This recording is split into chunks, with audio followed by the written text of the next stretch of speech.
그래서 왜 학생들은 소득이 없는 학생들은 그 얘기도 제가 좀 이따가 할게요. 소득이 없는 학생들은 왜 갑작스럽게 이렇게 소득이 늘어났을 때 소비가 확 늘어날까? 이것도 굉장히 이것도 충분히 설명할 수 있어요. 근데 대체로 소득이 일정하게 발생하는 경우에는 이런 사람들의 경우겠죠. 저축을 할 수 있는 여유가 있는 사람들에게는 소득이 일시적으로 늘어났다고 해서 그게 다 소비로 연결되지는 않습니다. 뭐 100만 원 일시적으로 들어왔다 그래서 그 달에 소득이 예상하지 못했던 100만 원의 소득이 발생했다고 해서 그 100만 원의 소득을 거의 다 소비하지는 않습니다. 그게 이제 우리가 보통 일반적으로 관찰하는 현상이고요. 물론 그렇지 않은 예외적인 경우도 있죠. 제가 아까 말씀드렸던 뭐 학생들의 경우라든가 저도 그랬었으니까요.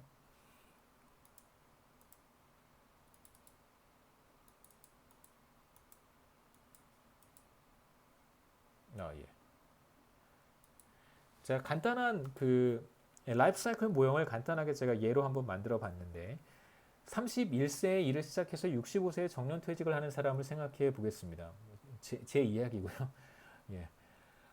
이 사람은 35년간 일을 할 수 있습니다. 31살에 일을 시작을, 저도 만으로 31살에 일을 시작을 했습니다. 정년퇴직을 하자마자 죽는다, 라고 해보고요. 그 다음에 이제 계산의 편의상 이자율 같은 거는 이제 고려하지 않겠습니다. 실질 이자율 0%고요. 31살의 소득이 Y31이라고 하고요. 32살의 소득을 Y32, 그 다음에 이제 65세의 소득을 Y65라고 하면 평생 소득은 이 Y들을 다 더해 놓은 것이겠죠. 이게 바로 평생 소득이라고 할 수 있습니다. 극단적인 형태의 퍼머넌트 인컴 하이퍼서시스나 혹은 라이프 사이클 모형의 경우에는 극단적인 형태라고 할 수 있어요. 그러니까 소비를 완전히 그 스무딩하는 거예요. 그러니까 매해 동일한 크기의 소비를 하는 경우는 이제 우리가 극단적인 PIH 혹은 LCM이라고 불러볼 수 있습니다. 그래서 31세부터 65세의 소비가 보통 31세부터 65세 35년간 일을 하니까요. 35년 동안 살아가는 것이죠. 그래서 평생 소득의 35분의 1을 31세에 소비하고 평생 소득의 35분의 1을 32세 때 소비를 한다. 이렇게 우리가 볼 수 있다는 거죠. 라이프 사이클 모형이나 혹은 PIH에서는요.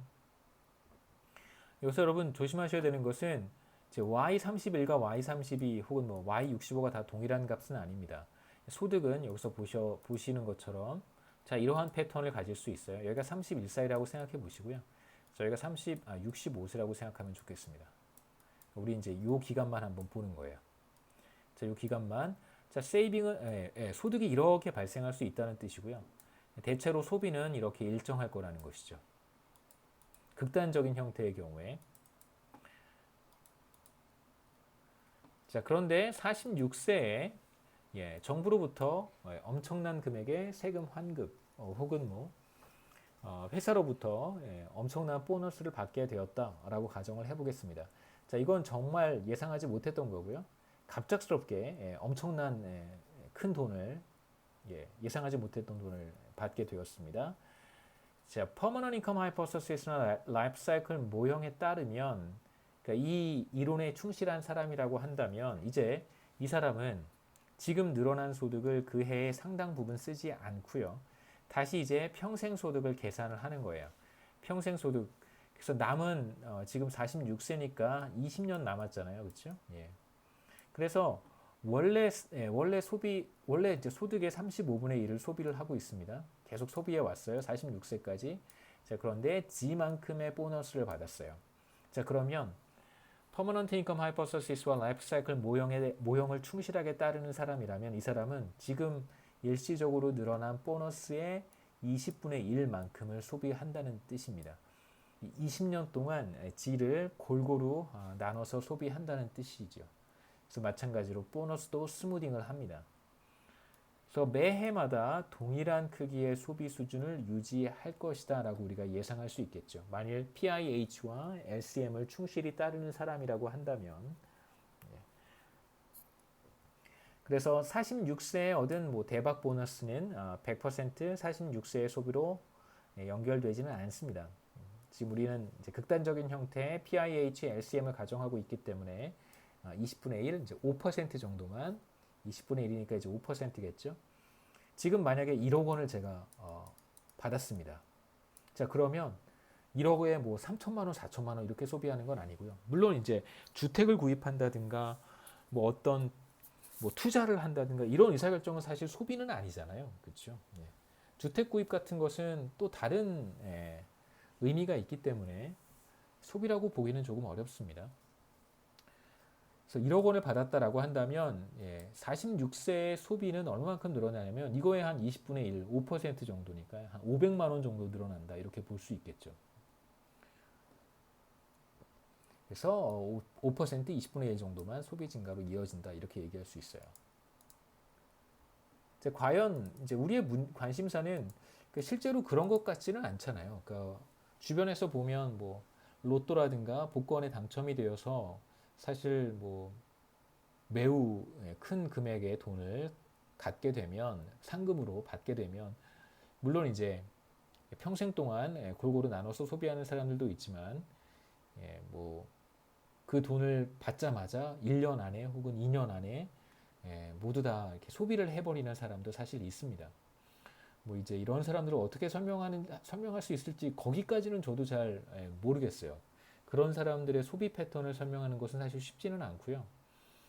그런 경우에 하지만 뭐 복권 당첨 금액 같이 엄청난 돈은 사실 설명하기 어렵지만 예를 들어서 지금 재난지원금이라든가 혹은 뭐 그거보다 조금 더 큰 금액 뭐 어느 달에 갑작스럽게 뭐 100만 원 혹은 한 500만 원 뭐 이 정도의 금액이 일시적으로 늘어난 경우 소득이 일시적으로 늘어난 경우 사람들은 사실 그것을 평생 동안 골고루 나눠서 소비하지 않고요. 대체로 짧은 시간 내에 다 소비해버리는 경우가 굉장히 많습니다. 자, 그래서 우선 우리가 지금 살펴본 퍼머넌트 인컴 하이퍼서시스나 라이프 사이클 모형이라고 하는 것이 현실과 부합하는가? 부합하는 경우도 있고요. 그렇죠? 네, 지금 제 상황 말씀드렸던 것처럼 부합하지 않는 사람들도 있어요. 그러니까 많은 경제학자들이 지금도 이 두 가지 이론을 테스트를 하고 있는데 부합하는 경우도 있고 퍼머넌트 인컴 하이퍼서시스가 성립하지 않는다고 하는 증거도 찾을 수 있어요. 증거도 제가 찾아오라고 하면 찾아올 수 있습니다. 부합하는 연구 결과들도 찾아오라고 하면 찾아올 수 있어요. 그런 경우도 있고 아닌 경우도 있어요.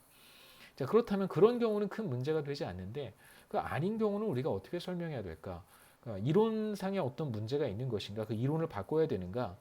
그 다수의 경제학자들은요, 특히 이제 이쪽 거시경제학에서 소비 쪽을 연구하는 다수의 경제학자들은 퍼머넌트 인컴 하이퍼서시스나 라이프 사이클 모형의 문제라고 생각하지는 않습니다. 이 이론의 문제는 없어요. 경제학 이론은 굉장히 그 수리적이고 정교하기 때문에 이론상의 사실 결함이나 문제는 별로 없고 다만 우리가 이제 경제학에서 이야기하는 많은 이론들은 어떠한 가정들을 바탕에 깔고 있잖아요. 그러니까 소비자들이 어떻게 소비 의사결정을 하고 어떻게 저축에 대한 의사결정을 하는가 혹은 소비자들이 얼마만큼의 일을 하고 얼마만큼의 여가 시간을 소비하는가 이런 것들을 이야기할 때 우리는 대체로 합리적인 소비자들이 자신의 효용을 극대화하는 의사결정의 결과 소비와 저축을 선택하고 노동시간과 여가시간을 선택한다고 봅니다. 물론 이제 주어진 예산 제약 하에서요. 그렇기 때문에 사실 이론이 예측하는 바에 커다란 문제는 없어요. 다만 이제 가정에 문제가 있을 수 있다는 거죠. 과연 이제 많은 사람들이 경제학자들이 얘기하는 그러한 효용함수를 가지고 있는가? 예를 들면 이러한 문제 제기는 해볼 수 있어요. 마찬가지로 PIH나 LCM 같은 경우에 그것이 예측하는 바에 대한 문제점은 오류는 사실 문제 제기를 하기가 어렵고요. 문제 제기를 우리가 할 수 있다면 매우 엄격한 가정을 이 두 가지 이론은 밑바탕에 깔고 있다는 것이죠. 엄격한 가정이라고 하는 것이 무엇이냐면 젊었을 때 필요한 만큼 돈을 빌려 쓸 수 있다는 거예요. 사실 그게 쉽진 않죠. 소득이 없는 사람이 특히나 여러분 미국에서도 대학생들이 학자금 대출 같은 거 론을 받기는 하는데요. 한국에서도 그렇지만 학생이기 때문에 또 이제 학교에 재학 중이기 때문에 론을 받을 수 있는 것이지 그렇지 않다면 론을 받기가 쉽지는 않습니다.